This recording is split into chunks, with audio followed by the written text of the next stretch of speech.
waxaan marka isku waaninaynaa ka muslimiin ilaahay wuxuu na siiyey xisni iyo xirzi aanu kaga magan gallo waxyaalaha maqaadiirta iyo balaayada dhaxaysa waa dikriga ilaahay.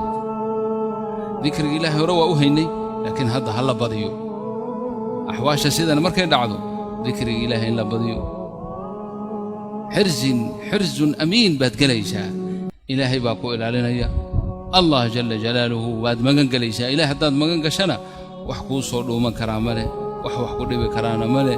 ilaahayna qur-aanka uu ku sheegay allahu khaaliqu kulli shayin wa huwa calaa kulli shayin wakiil. shay kasta ilaahay baa abuuray, cudurka ilaahay baa abuuray, naasiyadiisana ilaahay baa haya. cidduu doonuna ku sallida, cidduu doonana waa ka ilaaliyaa. marka waxa weeye in dikriga aanu badinno. adkaartu waa anwaac. dikriga adkaarta sabaaxiga iyo masaa'iga oo hadda alxamdulillah muntashir ah oo meel kasta aad ka helayso oo moobaylkan aad wadata kugu jirta, dikriga ha ka tegin. subaxii adkaarteeda, galabtii adkaarteeda akhriso, marnaba ha ka tegin. waa xisni, waa xirzi, ilaahay baa kugu ilaalinaya. qur'aanka akhriskiisa aynu badsanno oo qur'aanku waxa weeye acdamu wa afdal shay fii dikri illaahi waay. suuratu albaqara gurigii lagu akhriyo shaydaan uma soo dhowaanayo.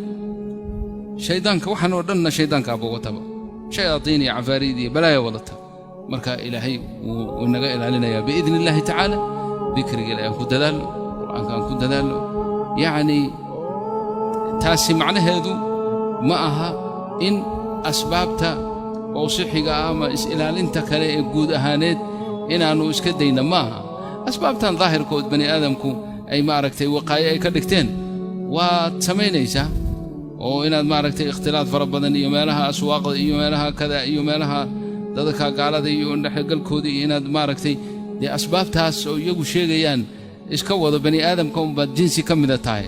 laakiin adiga ka muslim waxaa kuu dheer silaax iyo difaac gaara ilaahay ku siiyey. adiguun ha ka gaabinin. adkaarta sabaaxa oo masaa akhriso, qur'aanka akhriso, carruurtaada qur'aanka ku aqri, guriga fadhiista, xalaqatu tacliim ha la sameeyo, qur'aanka ha la akhristo. malaa'igtaa soo degaysa, malaa'igtu meeshay timaaddo shar iyo aafaad oo dhan ilaahay waa ka kaxaynayaa biqudrati illaahi tacaala. malaa'igtu waa makhluuqaad aad iyo aad ilaahay u barakeeyey, nuur ka dhigay, oo aan macaasi lahayn, oon dembi lahayn. marka bariis iyo baasti iyo hilibkaa ma rabaan iyagu.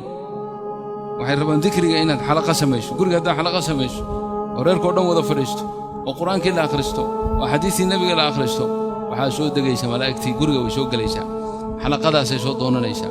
malaa'igtu meeshay timaadana aafaadka iyo shar oo dhanna waa ay ka baxayaan. marka dikriga ilaahay baan isku waaninaynaa in sha allahu tacaala. tawfiiqdana allahna waafajiyo. علم القرآن الكريم في بيتك. bishaaro bishaaro bishaaro bushri haddii barashada qur'aanka loo geli jiray safar, hadda waxaad ku baranaysaa qur'aanka iyo culumta islaamka adiga oo jooga hoygaaga ama goobtaada shaqo. dugsiga online-ka ee barashada qur'aanka iyo culumta islaamka duruusta uu sida taxaanaha u bixinayo waxaa ka mid ah barashada qur'aanka iyo higaada, culumta shareecada, tarbiyada ubadka iyo luqadda carabiga, qiraa'aadka qur'aanka kariimka iyo barashada salaada. isqoristu waa ay socotaa. wixii faahfaahinaya intaasi dheer kala xidhiir telefoonada iyo ciwaanada kuwa